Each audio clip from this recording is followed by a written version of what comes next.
నాణ్యతా ప్రమాణాలు పాటించని ఇంజనీరింగ్ కాలేజీలను తొలగించామని చెప్పారు మంత్రి కేటీఆర్.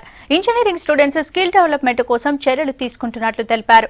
ఖైరతాబాద్లోని మోక్షగుండం విశ్వేశ్వరయ్య భవన్లో జరిగిన 49వ ఇంజనీర్స్ డే వేడుకల్లో పాల్గొన్నారు మంత్రి కేటీఆర్.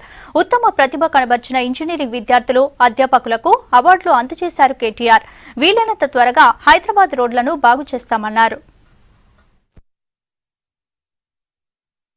ఈరోజు రాష్ట్రంలో, తెలంగాణ రాష్ట్రంలో నిజానికి ఇంజనీర్ల ఆత్మగౌరవాన్ని పెంచే విధంగా తెలంగాణ ప్రభుత్వం వచ్చిన తర్వాత ఈరోజు 1-2 కాదు, ఇందాక నేను చెప్పినట్టు నేషన్ బిల్డింగ్ అనే ప్రాసెస్లో, తెలంగాణ రాష్ట్ర పునర్నిర్మాణం అనే ప్రాసెస్లో ఈరోజు 1-2 కాదు, ఎన్నో రకాల ప్రాజెక్టులు ఇంజనీరింగ్లో నిజంగా కూడా ఎన్నో రకాల ప్రాజెక్టులు ఈరోజు మనం తీసుకొని ముందుకు పోతా ఉన్నాం. అందులో మీకు గట్టిగా చెప్పదలుచుకున్నది, అందులో ఏ ఒక్క చోట కూడా ఈపీసీ అనే విధానం లేకుండా పూర్తిగా తెలంగాణ ప్రభుత్వ రంగంలోని ఇంజనీరింగ్ విభాగాలకే ఆ బాధ్యత మొత్తం కూడా డిజైనింగ్ బాధ్యత అప్పచెప్పి ముందుకు పోతున్నామని చెప్పి గర్వంగా తెలియజేస్తాం. మిషన్ కాకతీయ పేరుతో మనకున్న 45,000 చెరువులు కుంటలన్నా కాపాడుకునే ప్రయత్నాన్ని తెలంగాణ ప్రభుత్వం మళ్ళీ ఒకసారి మన ఇంజనీర్ నైపుణ్యంతోనే చేస్తూ ఉందని చెప్పి కూడా మీకు తెలియజేస్తా ఉన్నాను.